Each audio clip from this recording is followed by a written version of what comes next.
My question is, what is the most important thing that you want people to know about the Bible? The most important? Oh, that it transforms us as a people into a state of idiocy. It's a very dangerous book. It's like we hate each other, most of the people. Right. Why is that? I just feel like African American is the worst race in the world because, first of all, we kill each other. You know, people always talk about this racist stuff, but the white man ain't waiting in your bushes with a chopper. The white man ain't trying to take your rims off your car. The white man ain't doing all this wrong. We doing this to each other. I ask you this, sister. If someone was to ask you, where did the universe come from? What would you say? Because I'm looking at you for some answers now, because I need to be ready to answer these questions. The evidence points to the universe basically being a big bang. Ever somebody says God did, what they are really saying, and I mean literally, anytime you hear somebody say God did, what they are actually saying is, I don't know. I have no clue. God lives in the gaps of our information. He lives in the gaps of my understanding. I'm going to give a very, very brief history of what it is, and for those who don't know where the science is. The U.S. Army, for over 100 years, has been giving more or less IQ tests to people to figure out whether they're sort of officer material or, grunt material, so to speak. And what they noticed was between blacks and whites, hey, look, blacks make less money than Ashkenazi Jews. But if you normalize by IQ, they don't. And this is, again, it's heartbreaking stuff, and it is so difficult to absorb this into your daily thinking. And I accept that. And of course, it evolved into the Canaanites. I refer to them generally and broadly as Hamites. Became slaves in Europe, Spain, in England rather than Spain, and here in America. I've accepted that. God said it, and it's just Bible. Do you believe that in the beginning that it was intended for Adam to have multiple wives? And if you do believe that, why do you think God only created one? The problem starts there, right? The problem starts with a concept. I don't believe Adam and Eve were the first two people on the planet Earth. I don't believe they're the first people that were created. Peace to the gods, peace to the earth, shalom, shalom. I'm here to declare and say off back that we were never to eat meat, anything from an animal, and we will never be declared to eat anything from an animal. No type of flesh whatsoever. Flesh is killing our people. The flesh is one of the number one cause of disease amongst the black community, amongst the world, and you have to have a very barbaric, animalistic lust in nature to even want to eat these. I'm teaching my child the truth. Stop referring to my child as a goddamn African and black. We don't teach our children that they're Africans, that they came on slave ships, that they're slaves, and that Negroes. We don't teach our kids that. We teach them the truth.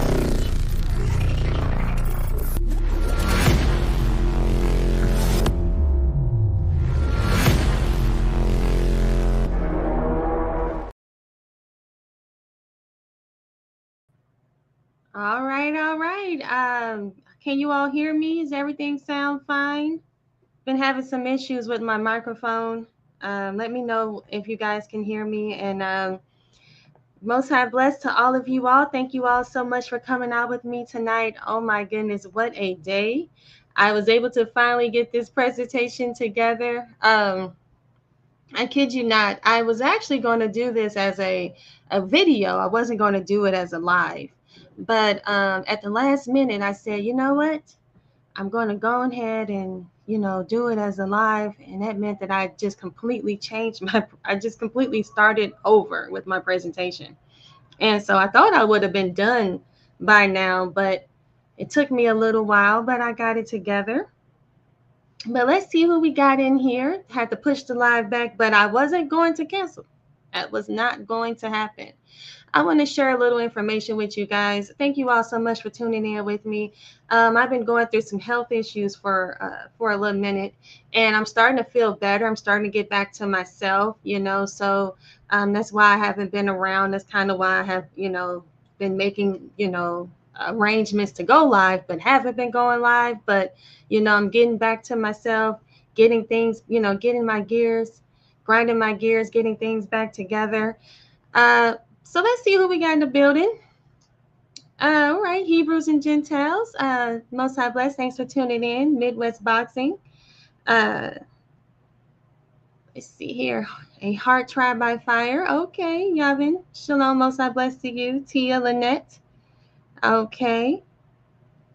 And thank you guys again for tuning in. So tonight we're going to be talking about the Exodus, and we're also going to be talking about the Hyksos. Now the thing about the Hyksos is that what's interesting is that some people believe some of these camps and some people out here are teaching that the Hyksos are actually the Israelites, right? They're teaching that they are the Israelites, and then some people are teaching that they are just a regular group of people, like they're no one very interesting. But no one's teaching that they're the Amorites, that they're actually the Canaanites, right? They're actually the Amorite Canaanites, and how. Hey, shalom, most high bless, Sharsham. Thanks again for tuning in with me tonight.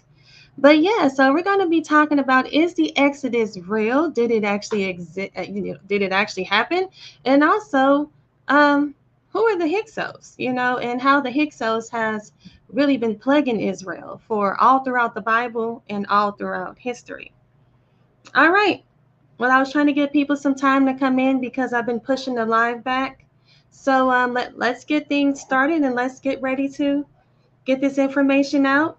Guys, I'm very thorough with this information. So if you want to sit back and take some notes, I recommend it. If you guys have any questions for me at the end of this, please, I will make sure I give you guys time with questions and answers. But I can't wait. So let's get ready to get started. All right, I'm getting ready to share my screen. Okay, let's see.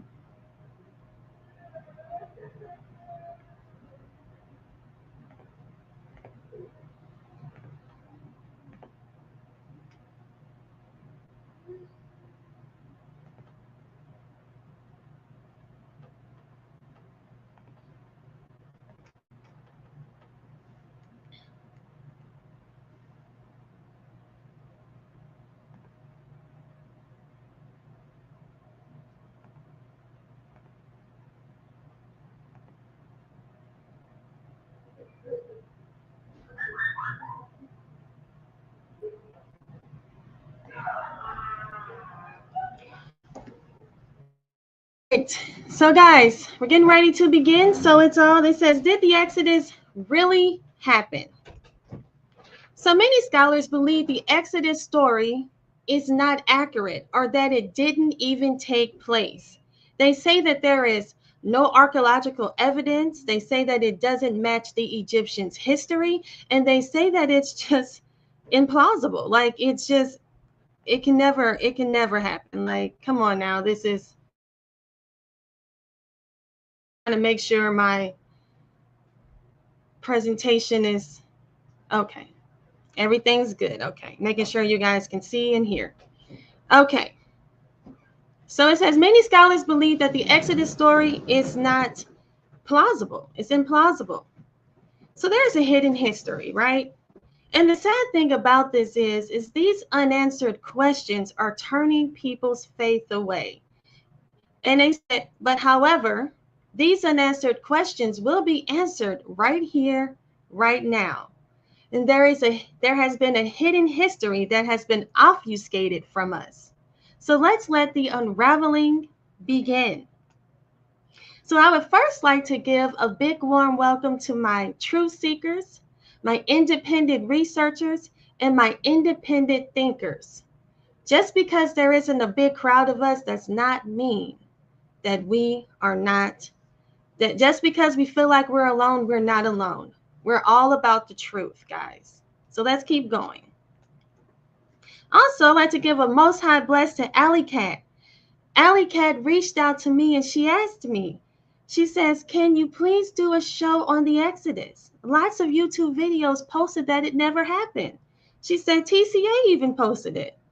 And she says, thank you.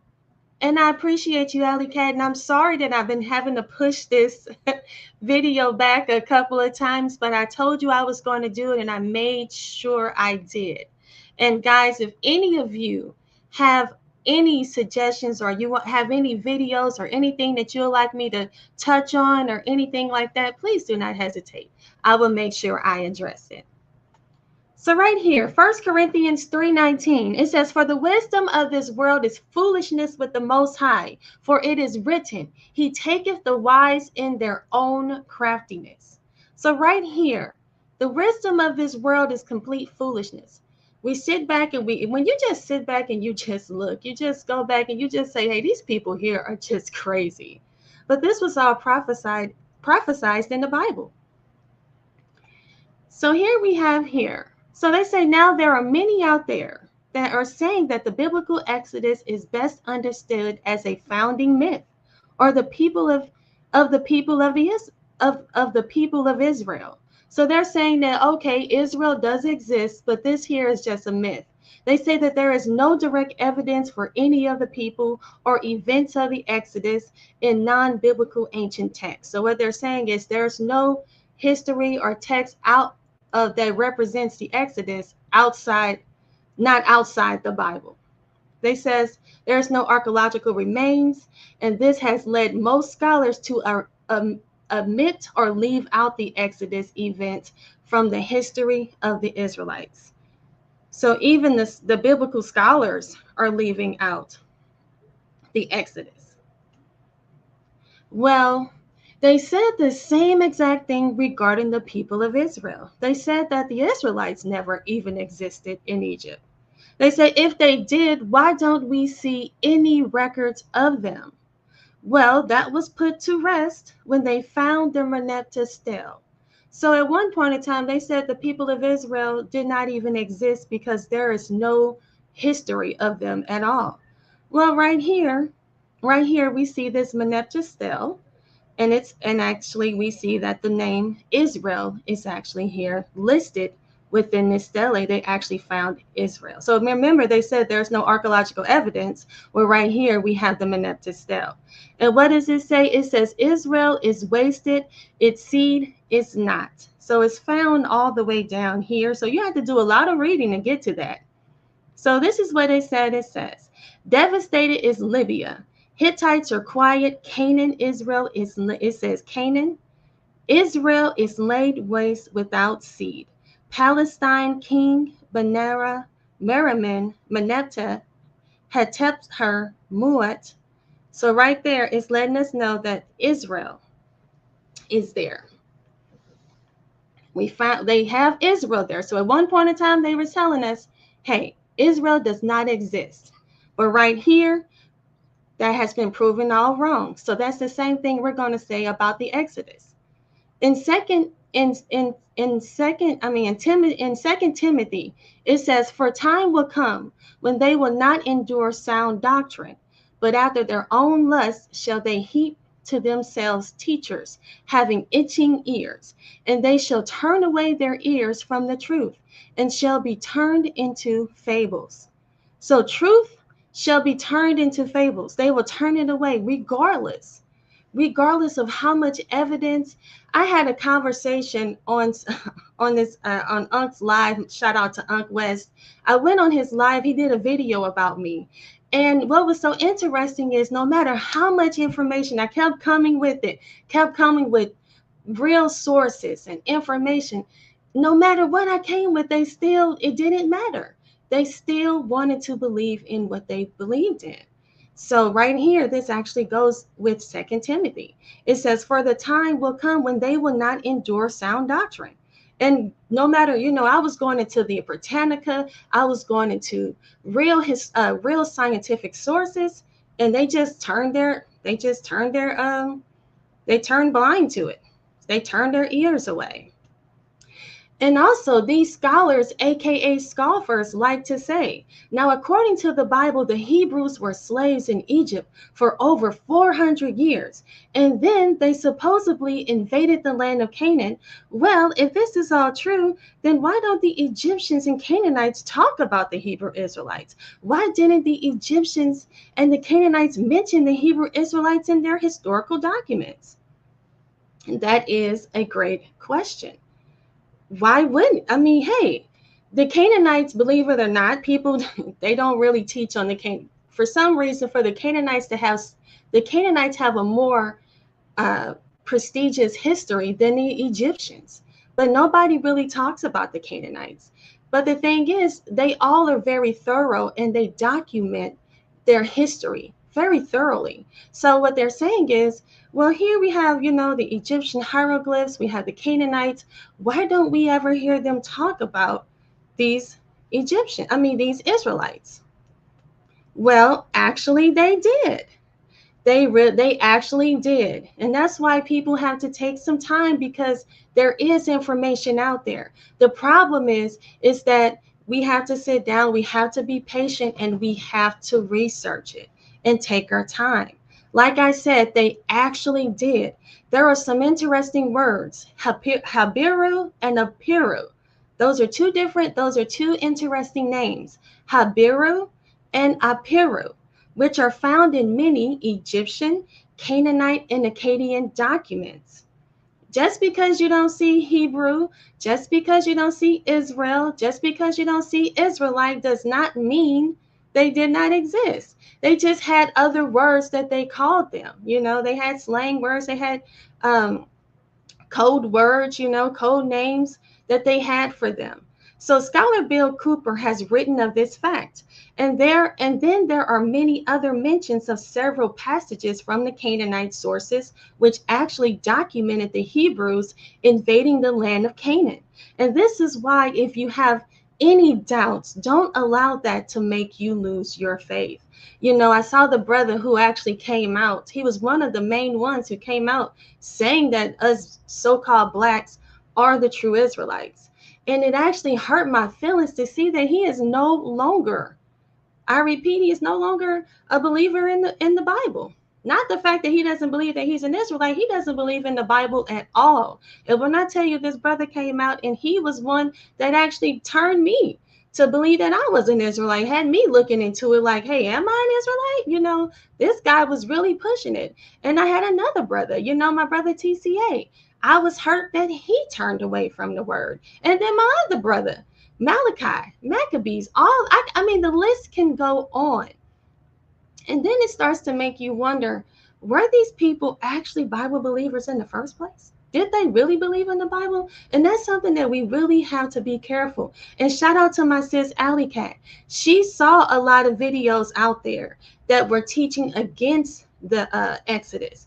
And she reached out to me, and I appreciate her to give me the privilege to bring this information to her, because she was starting to get these doubts because they were pushing this, pushing that energy out there. And that's not fair. But I say this to you guys. If there's any doubt, don't allow that to make you lose your faith. Remember, just because you haven't found the answer does not mean that one does not exist. Okay, I'm going to repeat that again. Just because you haven't found the answer does not mean that one does not exist. Because right here, it says in the Amarna letters, these are Amarna tablets. These are actual tablets. And it says that the Hebrew conquest was witnessed in this Amarna letter. This Amarna letter is EA 287. So this is one of the tablets. It's tablet EA 287. And it says the Habiru are now attempting to take Jerusalem. So right here, they actually mentioned the Habiru. And remember, the Habiru is a name for the Hebrews that they given to the Israelites. And so the Egyptians are said to call the Hebrew Israelites Apiru. Habiru is what the Canaanites or the Akkadians, what they classified the Hebrews as. So right here, they're actually talking about how the children of Israel were actually going into Canaan and overtaking Jerusalem. So this is actual biblical history taking place, and is recorded within these Amarna letters. Now, for some reason, this information is just not all over the place. But that doesn't mean the information is not there. And we all have to remember that this information is hidden. This is the devil's world. So if this is the devil's world, then that means what people are ruling, what people are leading. The people of the devil, right? Because this is their world. So guess what? We got to work a little bit harder. Not a little, excuse me. We got to work a lot harder to be able to find this information. But like I said, don't allow any of this to put you in any doubt to lose your faith. Because like I said, just because you haven't found the information does not mean one does not exist. All right, so here we go, the Habiru. So the late Bronze Age, this is from the Britannica. The late Bronze Age was mainly one of the Egyptians' dominance in Canaan. So right here, it says, although their power, there was conquests by the Hittites in Anatolia. The period was also marked by incursions or marauders called Habiru or Habiru, for the Egyptians Apiru. This term was apparently applied by the Egyptians to other peoples or social groups who were of foreign origin. Many scholars feel that among the Habiru were the original Hebrews, of whom the later Israelites were of only one branch. So right here is an actual source from the Encyclopedia Britannica, which actually tells you that the Habiru or the Habiru were actually Hebrews. So right there, this is an actual source, and this is found in an Amarna tablet. So here we have another source here, the Amarna letters.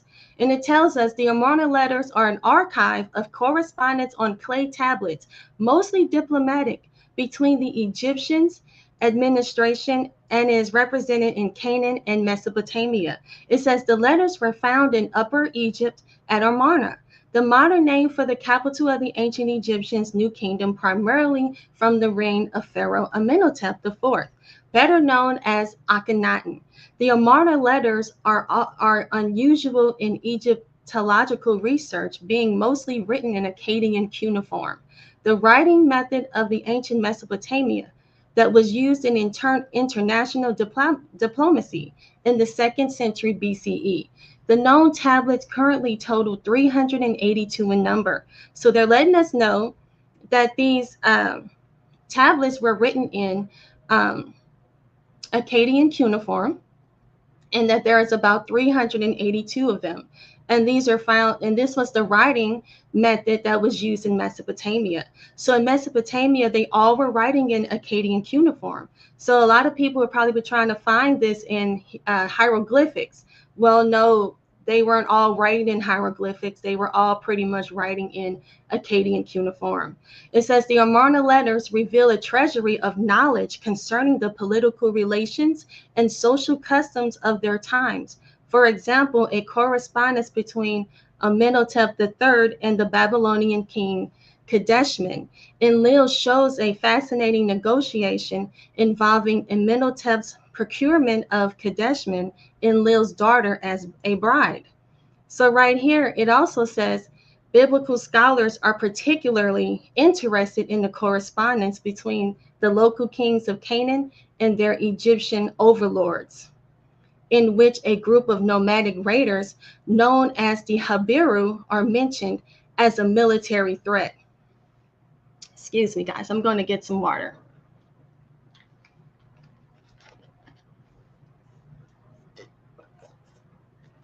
All right, so it says right here, biblical scholars are particularly interested in the correspondence, I kind of skipped it, in the correspondence between the local kings of Canaan and their Egyptian overlords, in which a group of nomadic raiders known as the Habiru are mentioned as a military threat, raising the possibility that this group may be related to the biblical Hebrews. So like we were saying, right here, the biblical scholars have found the Habiru, and they noticed that the Hebrews were a military threat to the Egyptians and to the Canaanites. And this is all documented in these Amarna tablets. So here's another tablet, Amarna tablet EA 215, and it says, by Yahweh, your servant, I fall at the feet of the king, my Lord, my son, my God, 7 times and 7 times on the stomach and on the back. Should Pharaoh's district overseer, Yanahamu, not be here within this year, all the lands are lost to the Habiru. So right here is telling us that all the lands were lost to the Habiru. Remember, the children of Israel came into and took over the land of Canaan. So these are the Canaanites talking and praying, begging at their God's feet and saying, hey, please, these Habiru, these Hebrews are coming in and they're taking our land. So this is actually all recorded and documented within these Amarna tablets. Remember, it says that there's 382 in number, and this tablet here is EA 215. So this is tablet 215, where right here we see that they're actually talking about the Habiru, or the Hebrews, begging at their God's feet, because he says, my Lord, my son, my God. He's saying, please help us. The Habiru are taking over our land. Well, we already know what happened. The Most High made sure we got that land. So right here, this is another proof. Remember, they said there is no archaeological evidence. So we just saw the tablets. We also saw the name that they called the Hebrews. And here are seals. Now, these seals are actually for Jacob, right? So it says here, this is a mud bulla signet discovered by the Egyptologist Manfred Bietig in the area of Tel El Daba, historically identified with Avaris, an archaeological site in the Nile Delta region of Egypt. It says this seal is at least one of 9. So there is not just one, but this is one of 9 other male mud seals, also called bullae, that were discovered in the area. It says so right here, this is one of the mud seals. Remember, there's 9. This one is 1, and this one is 2. And it says that this is bearing the name of the biblical patriarch Jacob, or Jacob. Now, they said that this seal is very, very small. And what they were saying is that this seal was probably worn on a ring. And so right here, we see that there is also more evidence, and that this is for the biblical Jacob to represent him, to show that he actually did exist. And here we have his seal. We have 2 seals. And remember, it says that there is actually 9 of them in total. And I gave you guys 2. All right, so many believe that the Exodus had occurred during multiple times, multiple different dynasties. So they're all over the place. They're like, well, hey, what dynasty is it, Nev? They say it's either the 18th, the 19th, the 20th. They have all these different dynasties. Well, I'm going to tell you it's neither one.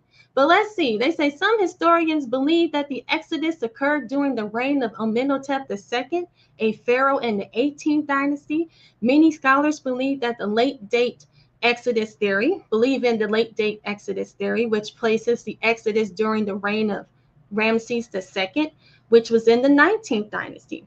And then there are some scholars that believe in the Exodus occurred during the reign of Ramses III, a pharaoh in the 20th dynasty. So right here we see that a lot of people like to go into the, when Egypt was restored, right? Because remember, Egypt was taken over by the Hyksos. That's right, Sharsham. It was the 12th. You got that. It was the 12th. So right here, it says many believe that the Exodus had occurred. No. Not correct at all. So let's just keep going. So what pharaoh did rule during the Exodus? Good question. Now, these so-called timelines are not correct. The leadership of the Exodus was not under the governance of the Egyptians. The Egyptians were not in rule. They were not in charge, but of the Amorite Canaanites, who were called the Hyksos in history. Yes, the Amorites were in charge, and they were the Hyksos, okay? See, it was written in Exodus 1:8, where it says, how there rose up a new king over Egypt, which knew not Joseph. Joseph wasn't Pharaoh, but he was very favored, highly favored, and he was up there. He was within the hierarchy. He was up there. So people knew who he was. They respected him. So how would these pharaohs not know who he was? How would these so-called kings or these pharaohs not know who he was unless there was new rulership? And here we go. It says the new king or pharaoh did not see Israel as a blessing. He felt that this growing Israelite group, who were a nation of people, were a threat to his power. So the pharaoh attempted to destroy the Israelites by brutally enslaving them and using them in hard physical labor and child abuse of the Israelite children, when he ordered that all Israelite boys be drowned in the Nile River. So right here, what you see, and this is the interesting thing about the Amorite Canaanites, right? The Hyksos. They actually took on the ways of the Egyptians. And that's why we have a hard time trying to figure out who is an Egyptian and who is an Amorite. And we also have to learn this, guys. I see that a lot of people, they look on the walls, they see somebody of melanation, of melanated color, or what we would consider to be black. Just because you have brown skin does not mean you're black. It does not mean you're black, okay? So right here we see an Egyptian pharaoh. I mean, he's a pharaoh, but he is not what we would call, he's not an Egyptian. He's an Amorite Canaanite. All right, let's keep going. So who were the Hyksos? Let's talk about who were the Hyksos. So many people say that the Hyksos are the Israelites according to Flavius Josephus. So I actually had this guy who told me that he was an Israelite, and he used the Hyksos as a point, because he was like, I said, so who he was like a Hispanic, right? And I get a lot of them. They like to come, they like to, send me messages, shout out to them, they're my friends. But anyway, we were debating, and I asked him, what does his people look like? So he actually sent me some of these pictures here. What you see are these reliefs or these frescoes. And as you see up here, these are the Hyksos. And he was showing me images of them, and he was telling me how the Hyksos were actually Israelites. Well, I didn't even get into that with him. But the thing is, unfortunately, and I know a lot of these camps are teaching, but the Hyksos are not Israelites. And we're going to get into that. And we're going to use actual sources. I'm not just going to go based off how I feel. I'm going to actually showcase how that's true. So right here, let's just talk about it. So they say the Hyksos dynasty of Palestinian origin was that rule of northern Egypt as the 15th dynasty. So I know you said the 12th dynasty, Sharsham. I'm sorry. It's actually the 15th, the 15th, 16th, 17th. And I'm going to tell you why. So it says here, the ancient Egypt, the second intermediate period. The name Hyksos was used by the Egyptian historian Manetho, who, according to the Jewish historian Flavius Josephus translated the word as king's shepherds or captive shepherds. It says Josephus himself wished to demonstrate the great antiquity of the Jews and thus identified the Hyksos with the Hebrews of the Bible. Hyksos was in fact probably an Egyptian term for rulers of foreign lands, and it almost certainly designated the foreign dynasty rather than an ethnic group. Modern scholarships had identified most of the Hyksos kings' names as Semitic. So right there, they talked about the Hyksos having kings, and then they said that their names were Semitic. So someone who, is reading this and looking at Flavius Josephus, and they're talking about, they can identify the name Hyksos with the Hebrews, and also saying that some of the kings' names were Semitic. So some people would take this information and they will go out and they'll teach it, and they'll say, hey, look right here. This is proof that the Hebrew Israelites were the Hyksos. Well, no, not quite, because actually having kings actually hurts us. It hurts being the truth, hurts proving that the children of Israel are the Hyksos, because we had no king, right? Right here, Judges 17:6, King James Version. Israel did not have a king, so how would they be the Hyksos? Because they had a lot of kings, honey. So right here it says, now this man Micah had a shrine, and he made an ephod and some household gods, and installed one of his sons as his priest. In those days, Israel had no king. Everyone did as they saw fit. So Israel had no king. But right here, we see that the Hyksos had kings. So I want you guys to look at these reliefs, these frescoes. And what you're going to see is you're going to see these crowns. There's a crown here, and then there's a crown there. Now, these are Hyksos. This is them right here. I got it blown up. Also, this here is from the Meneptah stele. And this right here showcases that these different, kingdoms have crowns here. So we saw here the Hyksos have that same crown. And here you see Israel does not have a crown. Now it says Ashkelon, they have a crown, so that means they have a king. They say right here Gezer has a crown, they have a king, and Yanoam, they have a crown. But Israel, as you see here, they just have people here. And it says Israel is laid waste. So right here we see that Israel, which goes right with history, we had no king, as what the scripture said. Israel is laid waste. And this was actually documented on that Meneptah stele. Remember that big, huge stele we just looked at, where they said Israel didn't exist, and all of a sudden all this information just appeared out of thin air? That's what this is showcasing how we had no king. So let's talk about the Hyksos. So the rise of the Hyksos, kings in Egypt, was made possible by an influx of immigrants from Palestine into Egypt, beginning about the 18th century BCE. The immigrants brought with them new technologies, including the horse and the chariot.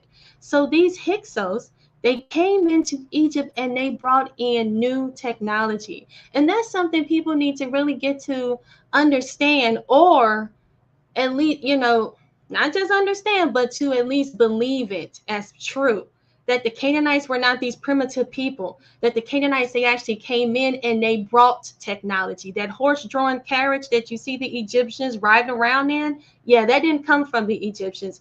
That was introduced to them from the Amorite Canaanites, right?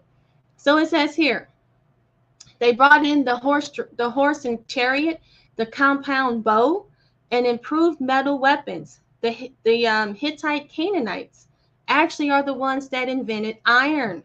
Yes, so in the Bronze Age, we have these Hittite Canaanites who actually invented iron.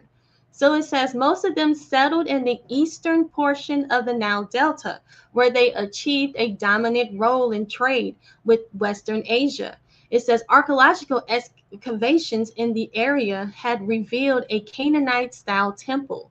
It says Palestinian type burials include horse burials, Palestinian type of pottery, quantities of their superior weapons, and a series of Minoan frescoes that demonstrate stylistic parallels to those of the Knossos and the Thera.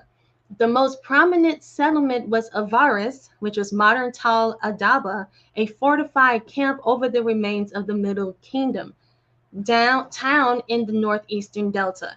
Their chief deity was the Egyptian storm and desert god Seth, who they identified with the Syrian storm god Hadid. So right here, it says the rise of the Hyksos kings. So a lot of people want to talk about, again, Israel had no kings. So this is a big point here to showcase how this is indeed not the, the Israelites. This is actually one of their pharaohs right here. This is one of the Hyksos pharaohs. Okay, so let's really get into depth about who were these Hyksos. So it says the Hyksos ruled in Egypt from the 15th, 16th, and 17th dynasty and were expelled from Egypt by Pharaoh Ahmose. He says, who was the founder of the 18th dynasty, who successfully drove them out and reunified the country, marking the beginning of the New Kingdom period in the Egyptians' history. This event is generally believed to have occurred around 1550 BCE. The Hyksos in history was a dynasty of Palestinian origin that ruled northern Egypt in the 15th dynasty. Now, it says the Hyksos are mentioned in the Bible, but are referred to as the Amorites. The Amorite Empire flourished across the entire Middle East from the 1800 BCE until the 1550 BCE. It says Dr. Neiman explains the difference between the Amorite Empire of the East, of which Hammurabi ruled during the Old Babylonian period, and the West, in which they inhabited the land of Canaan. So we have to understand, the Amorites were ruling in Egypt, and they also were ruling in their own land.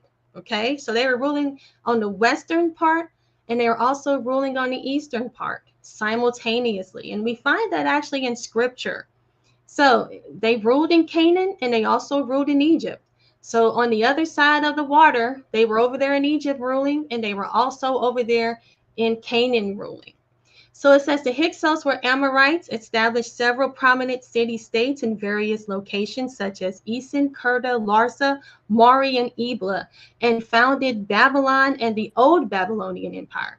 Many people don't know this, but the Babylonians, I repeat, the Babylonians were Amorite Canaanites. Yes, the Babylonians were the Canaanites. I'm actually working on the Babylonian video. Going to be doing the live breaking down that. Okay, so it says they also founded the 14th dynasty of Egypt during the fragmented era of the second intermediate period in the Nile Delta, which was categorized by the rulers bearing Amorite names such as Jacobin, Sekharnrin, God, I'm going to butcher these names, that were likely part of the later Hyksos. Okay, so let's zoom some of this in. So these are chariots. Now, these chariots, these horse-drawn chariots, are what the Hyksos brought to the Egyptians. And these are actually very nice. I wonder what museum these are located in. I would love to see these. But right here, we see these horse-drawn carriages. These are actual carriages that they were actually using. Now, let me blow this up right here. Okay. Hope you guys can read this. Now, it says the Hyksos used horse-drawn war chariots to overwhelm the Egyptian soldiers who fought from donkey carts. Now, that's something interesting right there. Whenever we see these pharaohs on these horse-drawn chariots, we never thought that the Egyptians were riding around with donkey carts. We never saw them like that. They never were brought to our, we never seen them. They always showed them on these horse-drawn chariots. And they're saying that the Hyksos were the ones that introduced this to them. They say the Hyksos taught the Egyptians how to use bronze in making of their farming tools and their weapons, and introduced them to horse-drawn war chariots. The Pharaoh Ahmose I defeated and expelled the Hyksos from Egypt. He reunited Egypt and established a new kingdom.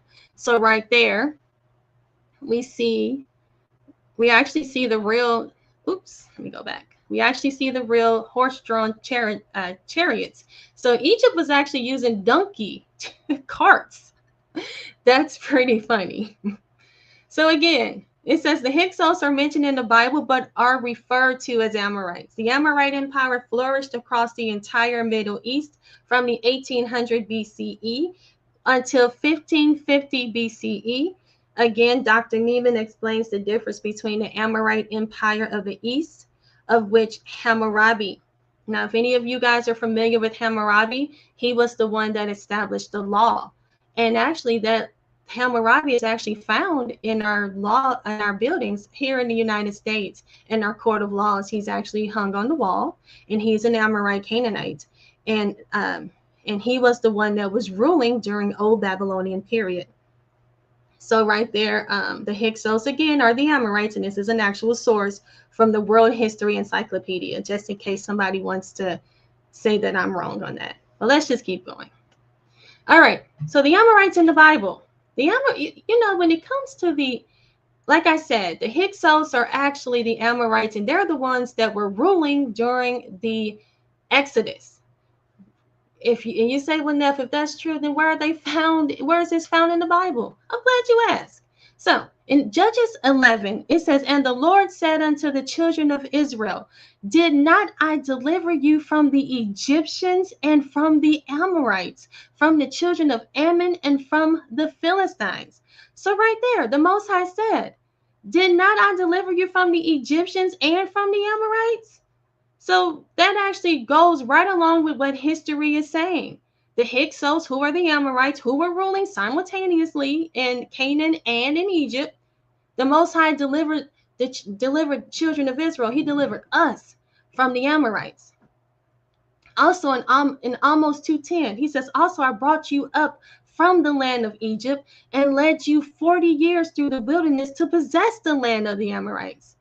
So not only did the Most High just completely, slaughter and broke down and embarrass these Amorites, right? He actually gave Israel their land. And mind you, when they went into the land of Amorites, remember, they said the walls were like they went all the way up to the sky. This wasn't no little mediocre town. Remember, the Amorites were the ones that were filled with technology. Even though this source I read said that they were bringing brass, introducing brass, no, they were introducing iron. Okay, they were making iron weapons. This is a source right here. It says Amorites in Egypt. You see how tall these Amorites are. They're very tall. They were like giants. So it says here, so right here, this goes along with the Hyksos, who were the Amorites. This scripture showcases not only did the Egyptians have the Israelites in captivity, but also the Amorites, who were the Hyksos. Also, it's in Genesis 15:16. This scripture speaks on how the Amorites had inflicted iniquity on the children of Israel and that they were going to do it again. So this scripture is another source that lets us know that the children of Israel were under the rulership of the Amorites, which goes right with what history had to say. Right here, it says, but in the fourth generation, they shall come hither again, for the iniquity of the Amorites is not yet full. So right there is letting us know. The Most High said in Judges 11, did I not deliver you from the Egyptians and from the Amorites? He didn't just say the Egyptians, he said from the Amorites. Of course, Ammon and the Philistines are listed there as well. But right there is letting us know that the Most High was speaking, that he had to deliver the children of Israel from Egypt and Amorites. Let's keep going. So more proof that the Israelites were dealing with the Amorites than the Egyptians.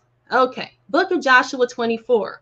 It says, and I brought your fathers out of Egypt, and ye came unto the sea, and the Egyptians pursued after your fathers with the chariots and horsemen unto the Red Sea. It says, and when they cried unto the Lord, he put darkness between you and the Egyptians, and brought the sea upon them, and covered them. And your eyes have seen what I have done in Egypt, and ye dwelt in the wilderness a long season. And I brought you into the land of the Amorites, which dwelt on the other side Jordan, and they fought with you. And I gave them into your hand, that ye might possess their land, and I destroyed them from for you. So right there, it lets you know that when they were over there on the other part of the Jordan, the eastern part of the Jordan, they were ruling. And then when they was on the western part of the Jordan, they were ruling. And so the Most High not only destroyed them over there in Egypt, he destroyed them over there in the land of Canaan, the land of the Amorites. And we see that in Joshua 24, 6, 7, and 8. And this is another horse-drawn chariot. I thought this one was really nice too. Look at the, look at the craftsmanship. It was very fine. And this isn't no, rubber. This isn't no plastic and no, what I'm saying? This is actual brass and iron. They were using really, and you would say, well, how are they even grinding this down? How are they shaving this? How are they cutting this? They weren't just using little hammers and, what they want us to believe, that these people were just, making mud bricks and all this kind of stuff. No, they had way better technology than what they want to admit. All right. So here we have this more evidence. Remember, they said that there is no archaeological evidence to support that the biblical Exodus took place. So this is the split rock of Horeb. Remember, in Exodus 17:6, it says, behold, I will stand before thee there upon the rock in Horeb, and thou shalt smite the rock, and there shall come water out of it, that the people may drink. And Moses did so in the sight of the elders of Israel. So this rock actually exists. And look at how, and you know what, guys, it's even bigger than this. This is how the picture, the picture is portraying it. But I can't wait till I get the time to really go and see this in person. But look at how these people are down here. And look at the scale of how big this rock is. And they said that this rock is located in modern day Saudi Arabia. They say the rock is believed to be the site where Moses struck the rock with his staff to provide water for the Israelites. So again, right here, another archaeological source to prove that not only did the Exodus happen, but right here we see where Moses struck the rock. And this is found in Saudi Arabia, and it's named for Mount Sinai. Right here, it's called the Split Rock of Horeb. If you guys want to look into this yourself, I recommend that. And right here, as you see the scale, look at where they are. Look at how small they are compared to how large this rock is. And what the Most High is doing is not only, showcasing, giving water to our people, but he's also showcasing his power. And that's why it's such a strong, powerful rock. It wouldn't be no little bitty tedious rock. It'll be something small, very large. But let's keep going. So also people say, well, what evidence do we have that there was a plague? If for this to be something so serious, there has to be, evidence. I mean, they were talking about all this stuff taking place, there should be some evidence somewhere to showcase that these plagues were actually taking place. Well, there is something called the Ipura papyrus. Now, this source here, this article, it says, does the Ipura papyrus provide evidence for the events of the Exodus? So what is the Ipura papyrus? So the Ipura papyrus, also known as the admonitions of impure, is a controversial text. Of course, it's a controversial text.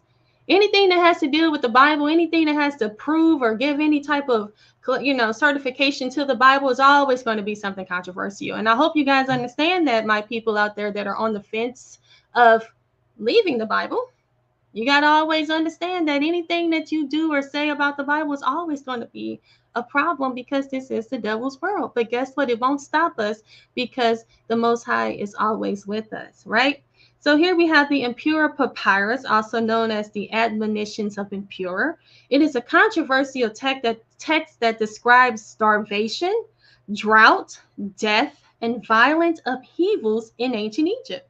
with some maintaining that it is an eyewitness account of the Exodus plagues. It says, neither the beginning nor the end of his works was preserved, leaving historians with difficulties in interpreting the material and reaching a final conclusion about the events it describes. Now, is that a coincidence that the beginning of the source is gone and the end of the source is gone? Who knows? But the thing is, we have some of this. It says the papyrus, written in a single papyrus, the admonitions of impure, that's the name of it. Catalog name is Papyrus Leading 344. It's a poetic composition believed to have been written during the Egyptian Middle Kingdom era, a period corresponding to 2050 BC through 1652 BC. It says the origin of acquisition regarding this document is obscure. It was in possession of the Greek diplomat and merchant Gianni Anastas. Don't get me with this name, y'all. Anastasiu, who claimed that the papyrus was discovered at Memphis in the Saqqara region. It is currently housed at the National Archaeological Museum in Leiden, Netherlands. So first of all, what's interesting is it was in Egypt, and it made its way all the way to Greece, and then now it's in the Netherlands. You see how this information, these sources, all this stuff seems to just, it can be anywhere, it can be, and that's the thing that we have to understand, is that there's tons of stuff out there. It's just the fact is, do they want us to know? Do they want us to see it? But this is called the admonitions of impure. So right here it says, these are some statements from the impure papyrus, and then they also have the inferred biblical reference in text. So this says, there's blood everywhere. Lo, the river is blood. This is on page 151 of the papyrus. And then here in Exodus 7:20, excuse me, guys. Excuse me. It says, all the waters that were in the river were turned to blood. Is that a coincidence? Remember, it says there's blood everywhere. Lo, the river is blood. That was on page 151 of the papyrus. And then from the Bible in Exodus 7:20, it says all the waters that were in the river were turned to blood. On 151, it says, on page 151 of the papyrus, it says one thirsts for water. And then on Exodus 7:24 in the Bible, it says, and the Egyptians digged around about the river for water to drink, for they could not drink of the water of the river. Right there, because the river was blood. So that was Exodus 7:24, and there was page 151 of the papyrus. So page 3, here we are on number 3. It says, lo, trees are felled, branches stripped. That's page 153 of the papyrus. And here in the Bible, in Exodus 9:25, it says, and the hail break everywhere, tree of the field. It says, and the hail break every tree of the field. So that was Exodus 9:25. So right there in 3, it says, lo, trees are felled, branches stripped. 153 of the papyrus goes right with Exodus 9:25. It says, lo, grain is lacking on all sides. That's 155 page of the papyrus. And then on Exodus 9:31, and it says, and the flax and the barley was smitten. So it said grains were lacking from the papyrus, and in the Bible, it says that there was flax and barley. And those of you know that flax is flaxseed, it's a type of grain. And that's Exodus 9:31. Here we have the papyrus, page 154. It says, birds find neither fruit nor herbs. In Exodus 10:15, it says, they locusts did eat every herb of the land and all the fruit of the trees which the hail had left. So the locust, it ate every herb of the land and all the fruit of the trees which the hail had left. So what was left, these locusts came in and ate everything up. So right here with impure, he was saying the birds, they couldn't find any fruit or herbs to eat. And it goes right along with Exodus 10:15, where it says the locusts came in and ate all the fruit. What was remaining of the trees, remember, because the trees were all broken down. Now, here we go. Number 6. On page 152 of the papyrus, it says, groaning is throughout the land, mingled with laments. And it says, and there was a great cry in Egypt, 1230 Exodus. So right there, they were groaning. He said that they were groaning throughout the land. So right there, they were all sad. He was speaking, and this goes right with Exodus 12:30. Then it says in 7, lo, many dead are buried in the river. The stream is the grave. The tomb became stream. So it says the stream is the grave, and the tomb became stream. Page 151. And he who puts his brother in the ground is everywhere. So this is going with 7. They say, for the Egyptians buried all their firstborn. Numbers 33:4. And then we have all is ruined, page 152. And it says Egypt is destroyed. And that's Exodus 10:7.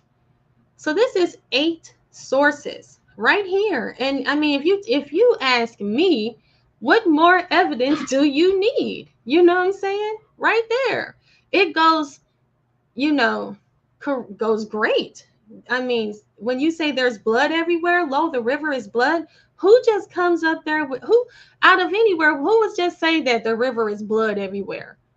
And then it goes right with the Bible. Okay, but let's just keep going. I say too much information to be considered a myth. There's too much information to be considered a myth, guys. Is there a cover up taking place? So I would like to thank you guys for watching. So right here, remember, if they want you erased, you will be erased. Correct?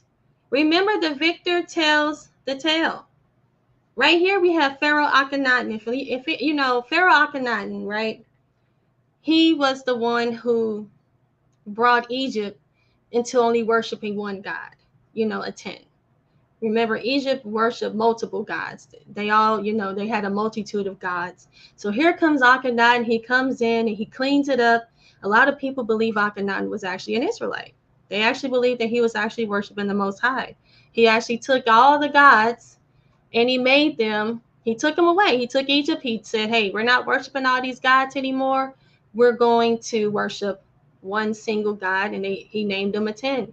And people say that the reason why he was named Aten was because of the 10 commandments, the Most High's 10 commandments. That's what people are saying. Now, what happened? It says Pharaoh Akhenaten was intentionally erased from history by his successor. So what happened is that this new leadership, this new kingdom came in, this new Pharaoh came in, and what did he do? He completely erased Akhenaten. He acted like, hey, all that stuff you were talking about, all that stuff you were teaching, hey, matter of fact, we're going to completely wipe you from history. And it says that they destroyed his monuments, his temples, his tablets. His memory was not recovered until the late 19th century. So for a long time, here we have Akhenaten, who was just completely erased from history. So here we also have Hatshepsut, who was an Egyptian pharaoh. She was an Egyptian pharaoh. You see her right here. She's one of 2. I think it was 2 women actually ruled on the throne. She actually had herself a little fake beard. And what I find very interesting is that a lot of these camps like to teach that these Egyptians didn't wear beards. They wore beards, so they need to stop. And my girl here has a beard on. But anyway, they said Hatshepsut, an Egyptian pharaoh, was erased from history.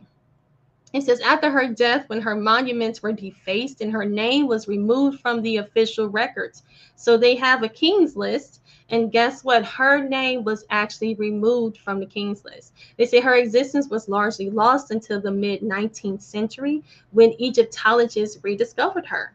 So they said what happened to Hatshepsut? They said what happened to her monuments? Her statues were destroyed. Her monuments were defaced. Her name was removed from the official king's list. And her achievements were given to other pharaohs. Now, why am I mentioning this? Because if they're willing to do this to their own leadership, their own kings, their own queens, then what do you think they're going to do to a bunch of people who they didn't like, to submit some foreigners, some Israelites who came in and then embarrassed the heck out of them.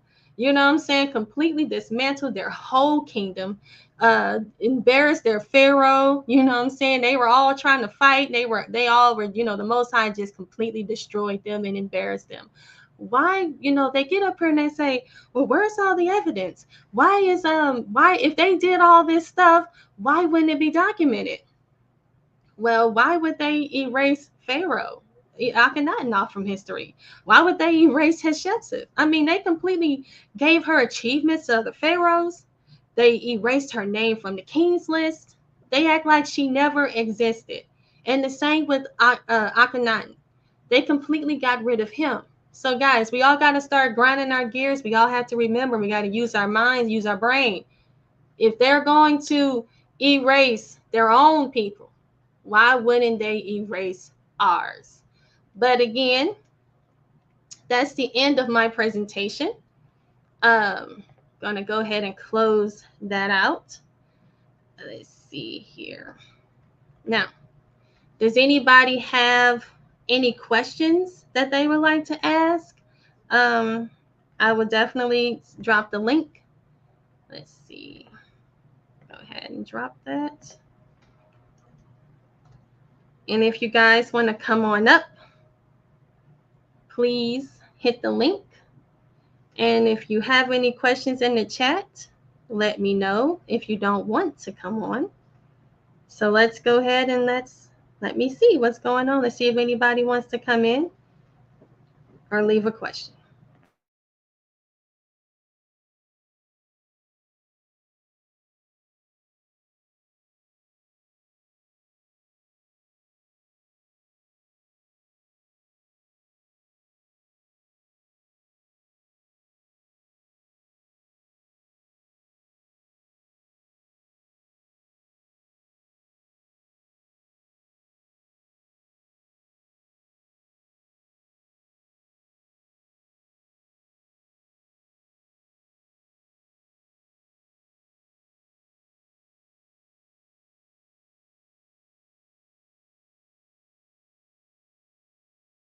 All right, so let's see. You're going to watch the replay? Please do. You say, do you have any research on animal bones recovered from the sacrifices that were supposedly done by Moses? Actually, that's something that I didn't really look into, but I can definitely, you know, take a look into that. That's one thing that I didn't think about with sacrifices. What was that? You are on, sister. Well, thank you. Thank you so much for tuning in. Thank you all so much for watching. You said you're going to watch the replay. You say Argentina is claiming rivers of blood happening now. I bet. What you say? Thank you for always defending the whole Bible. Well, thank you. Thank you, guys. Thank you so much, Tia. You know, again, you know, it's all about bringing out the information, bringing out the truth. Because, you know, like I said, I've been seeing a lot of my sisters and my brothers out here. And the sad thing is, you know, they're losing their faith. But hey, there's so much information out here that can, you know, that can actually bring it, you know, secure your faith if we just take our time and do our research. But does anybody have any questions? Again, I dropped the link. Did anybody want to come on?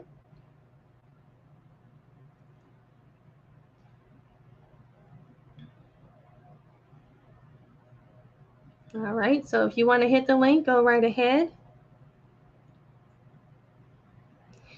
I may have a video that I can play. Let me see. Just a second, just in case somebody wants to hit the link. I'm going to sit here for a second.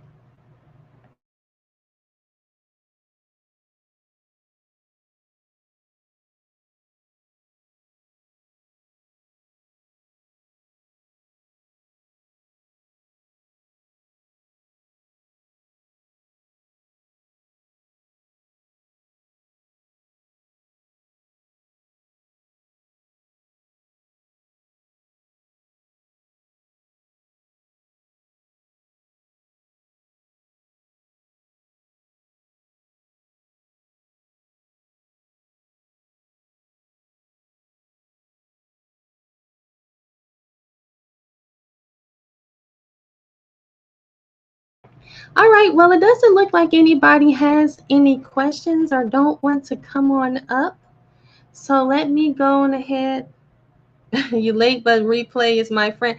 You know, I know that I've been pushing this live back. I know that I haven't been, and it's a Saturday night, so, and oh, my bro is here. Okay.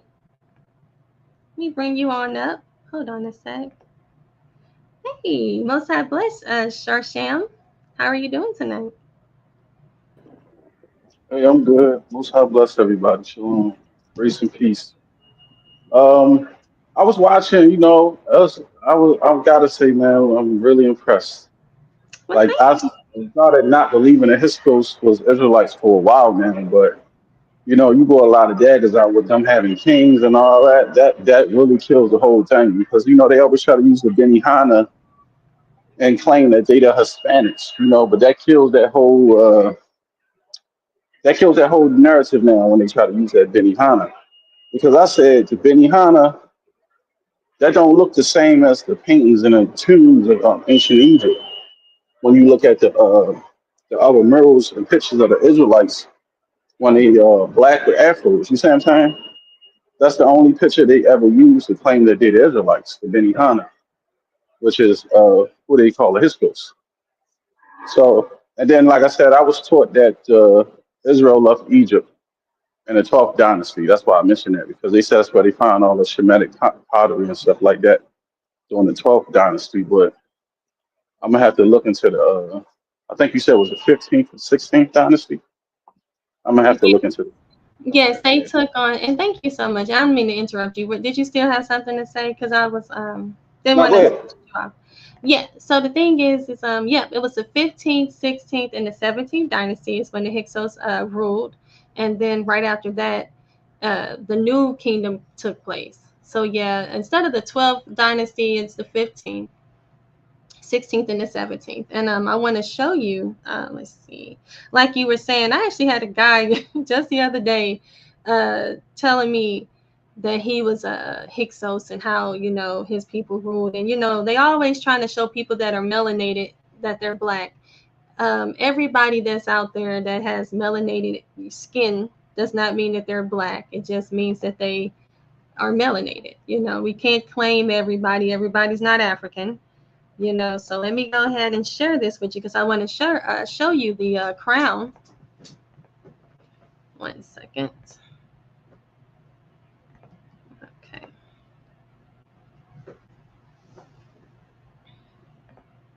All right. Let's see. I'm trying to see if you can see my screen. 1 second.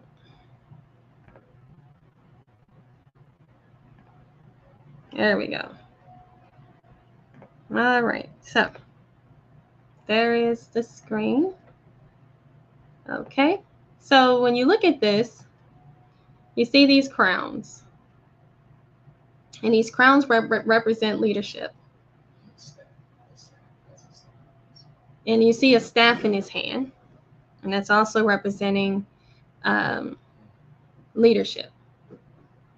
So we see a crown and we also see a staff, which represents leadership. Now, when we look here, we see Ashkelon is conquered. They have a crown. We see Gezer. They see Seas. They have a crown. And we see Yanoam. They have a crown. But you look at Israel, which is mentioned here. They just have people here.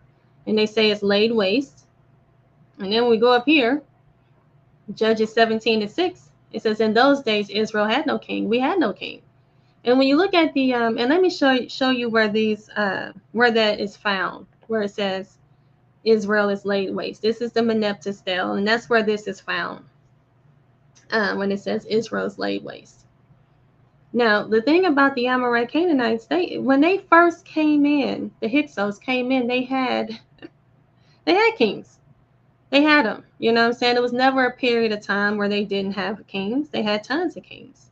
They had organized kingdomship. They were organized. I'm trying to get to it right here. And when you look at this here, it tells you the chief deity was the Egyptian storm and desert god Seth, whom they identified with the Syrian storm god Hadad. So they had their gods. They had everything organized. and right here is their king, and they have many different kings. Did you have anything you wanted to ask me, Sharsham? You wanted me to share with you, or that you wanted to say?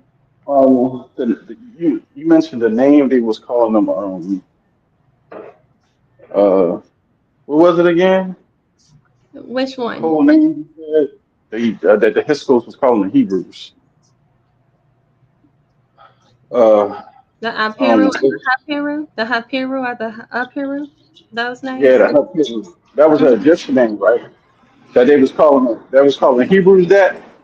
Yeah, so the Egyptians were actually calling them the Apiru, which is the Apiru. And let me share that with you so you can see, because they get up there and they say, oh, well, where is the Israelites? Well, not everybody, people have names that they, little names that they, call people. Well, let me share that. Let me get that up for you. Okay. So let me get to and that's in the Amarna. Those are found in the Amarna tablets,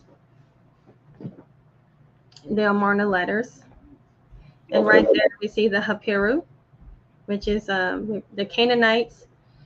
The Canaanites call them the Hapiru, called us the Hapiru, and then we have the Akkadian. And the Egyptians, you see right here, the Egyptian is Apiru. So the term was apparently applied by the Egyptians to other peoples or social groups who were of foreign origin. It says many scholars feel that among the Hapiru were the original Hebrews. So right there, and this is from the Britannica, which people really, people hold this as a very valid source. And right there it's showing us that the Hapiru or the Habiru were the Hebrew Israelites, and the Egyptians called us the Apiru. Let's see, do I have another one? Yep. So they say these are some interesting words, Habiru and Apiru, and these are the tablets. So there was, what was that, 300? Don't get me to lie. I want to look and see. There's a certain amount of tablets. Hold on, let me see.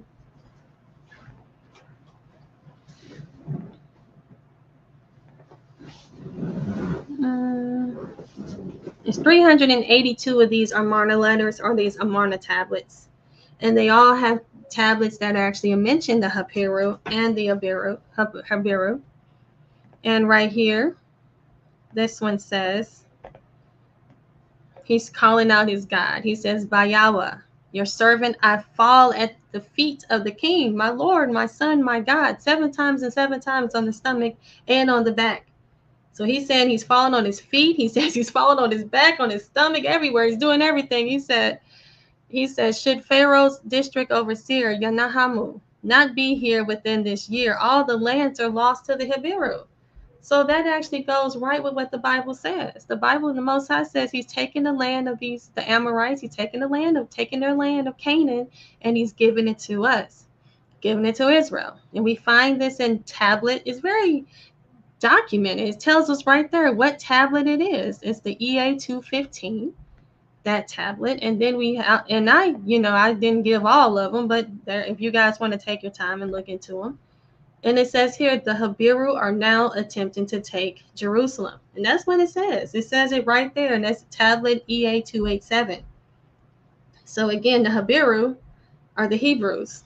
And they're telling us right there that the Hebrews are now attempting to take Jerusalem, which is, again, scripture.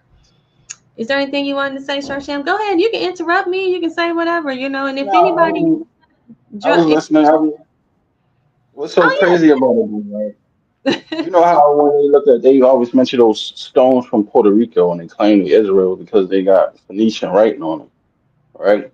But yet they got 300 and something stones, and on those tablets they are identifying a name who they call the Hebrews, and I'm like, and all on Puerto Rico stones, you don't have no stories of Israel or anything on them. They're just writings. They don't give you any biblical history that they got from Puerto Rico, but they claim that they try to claim that they Israelites or they the stones that Israel had and brought over here. That's why I'm like I find that hard to believe. If you got all these ancient stones here, but then you have all them ancient stones from Puerto Rico's, but you don't have nothing to manifest like a Hebrew lifestyle or Moses or anybody name or anything from the Babylonian captivity or anything. Like I just don't understand it when you Yeah, look at yeah. I've been, you know, thinking about this, and I've been ready to, come to you and ask you when you're ready to come on and actually teach against the chart, bring up this information, like you just brought that out. It's a lot of stuff that I'm not familiar with that they're actually out here teaching, like you said about these Puerto Rican stones, and if you can put something together to we can showcase how they're teaching wrong, what they're getting wrong, what they're saying wrong, and what they're trying to teach against this chart and trying to prove these people to be Israelites when they're not. What I find interesting, and I find, I mean, I have to say this, they get up here and they cry for these people. But when you look at their history, and I'm talking about the Mayans and I'm talking about the Aztecs, they were sacrificing their people every single day for the sun to come up. What what kind of people? How do you pity the people who are doing that? I mean, they deserve anything that happened to them.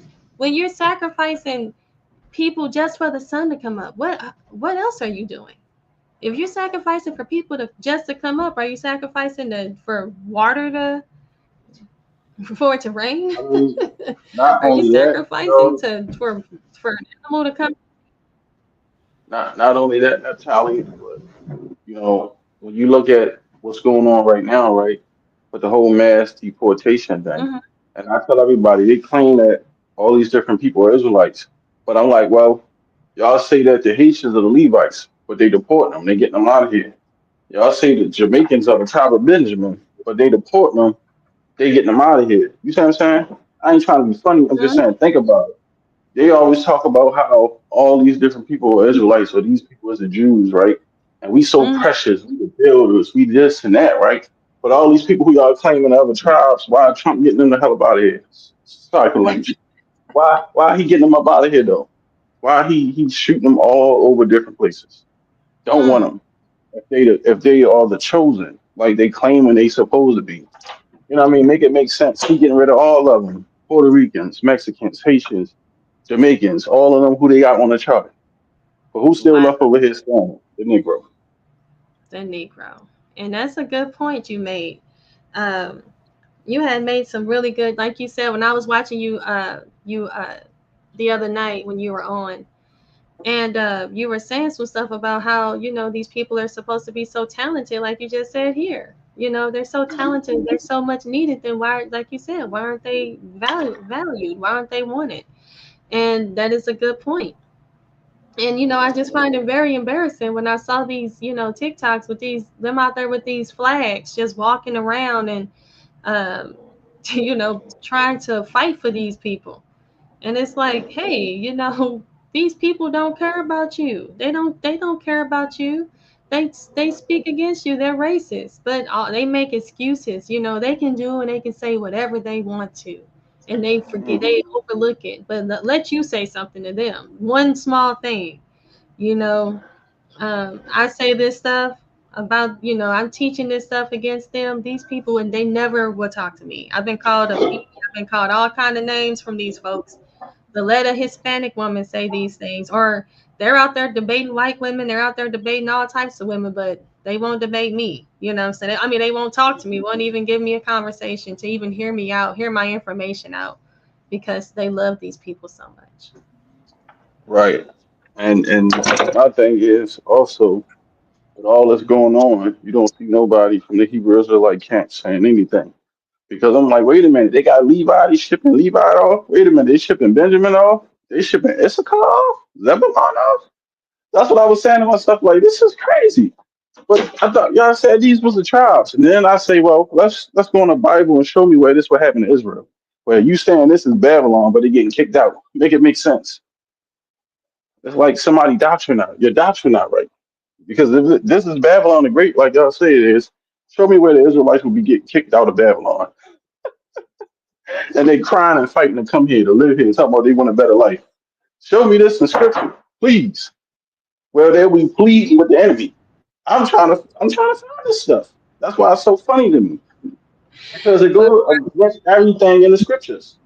yeah, and that's why I gotta have you come on. You know what I'm saying? Let me know when you're ready to come on and bring this information to our, our attention, because like you bringing some stuff to me that I haven't even heard yet, the ridiculousness, and come on here and put this chart down. You know what I'm saying? And let's attack this chart, attack these people with this doctrine, because like you said, it makes no sense. You know what I'm saying?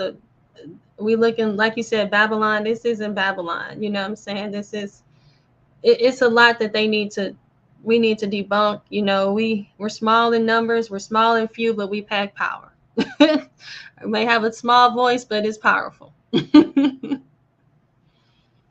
Exactly. And I was watching some videos today, and everybody crying to the black people, the Arabs, the Latinos, the Mexicans, uh, the Japanese, Asian people now talking about how black people did this for them, and if it wasn't for these bills and us marching.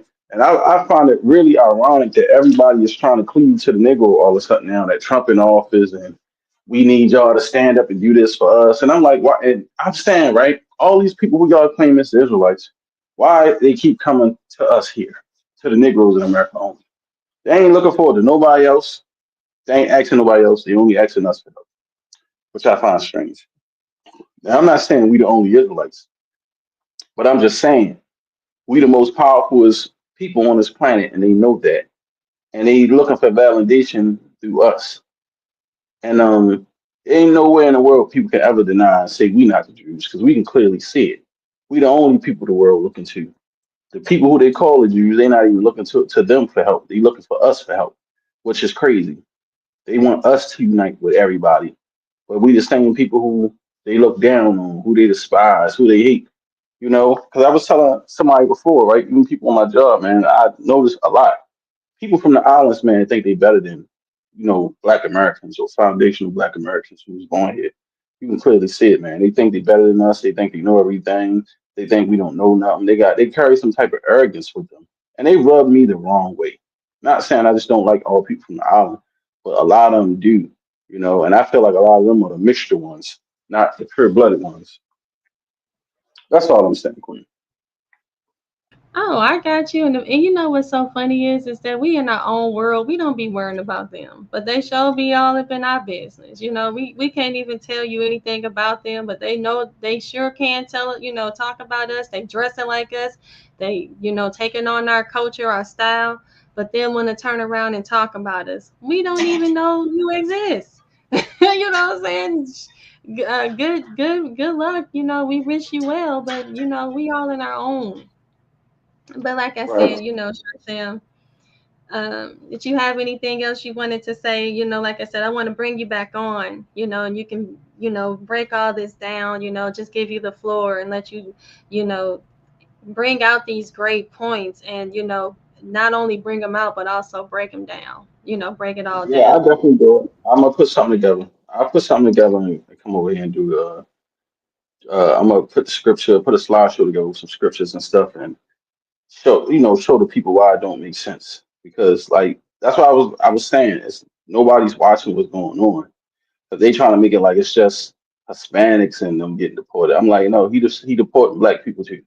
Like even a video. I don't know if you saw the video where when the Haitians they jumped over the wall and the lady got hurt or whatever like that. They was coming over the Mexico wall. They deported them back too. I was telling it's just not you know Hispanics, black people is being deported too. Everybody, you know what I mean. So I'm like, show me I need to see some type of Bible prophecy of this, you know. But yeah, just give me like a week, Neptali. I'm gonna put something together real nice. We can go over everything. It'd be a great show for everybody. But once again, like I said, it was excellent information. Um, watched most of it. Some of it I missed a little bit because I was at work at the same time watching. But a lot of that information I didn't know, and even that stuff with the Histos is it's a big deal. So they can't use that no more. So yeah, I definitely appreciate it. Queen. Well, thank you so much for tuning in, and thank you so much for that. I worked really hard on that. Doing the research, and my husband and I, we all were working hard trying to put this stuff together and trying to, make sure we deliver the information to the people. You know, I had erased it and completely started it all over. That's what threw me off in my timing. I was supposed to did this at 12 o'clock, and then it turned out to be Oh, 7. for real? Wow. So, I completely started all over because at first I was just going to do like a video, real quick video, and just premiere it. But then I said, well, you know what, let me go ahead and, actually, No, it's better you did it this way. It's better you did it this way. And it's like for the people who really study, if y'all really study the Bible, y'all would have saw it was a lot of gems she broke down in this whole presentation, even comparing the powers to the Bible. It made perfectly good sense. That's why I was so amazed when I was watching. I was like, wow, that's crazy. Like, when you show that from what's in their records and what's in the biblical records, it's pretty much undeniable, which people still want to deny because they just don't, they in a strong delusion. You know what I'm saying? But y'all did an excellent job though. Excellent job. Yeah, excellent job. Yeah, and I had more that I could have, but I was rushing it. But you don't want things to be too, too drawn out and long and drawn out. But like I said, I was leaving time for people if they wanted to come on and ask any questions. And like you said, people, like I said, I just had a guy the other day just tell me that he was that the Hyksos were Israelites. So I was like, wow, I told him to come on over and tune in. So who knows? Well, thank you guys. Dre, she says Drea says, I do the research. Well, thank you. And then you says you are appreciated, Sis Natalie. Well, thank you. I truly appreciate you guys. I'm trying to get the information out to you all. And thank you so much for listening. So, like I said, Sharsham, and also, you got to come on with that Mamzer stuff and all that Ruth stuff. We got to get back in our, get back into that, debunking these so-called camps because they're out here pushing this doctrine. So, but can't wait till we link up. Like Yeah. I said, go ahead. Okay. No, I said yeah. Okay, it's not a problem. I took a little break from that, but I'm gonna definitely get back on it. I'm gonna I know definitely you get back took on a break. I took one too. This just it's a lot to take in to see your people. To see how at first just the disappointment. You just be disappointed. A lot of that you just want to walk away. You want to step away from, but you got to understand that there are still people out there that are it. listening, Right. even though it's a small few of us, but we are here. We are here. And they say And that is true. all works are appreciated. So thank you guys. So let's start off with what we were just talking about now. We don't have to get into the mamzers and all that, but as time goes on, we can get into that too. Okay. All No right. But problem. again, I thank you guys so much for tuning in. And you all have a great night and you all relax. And may the Most High bless.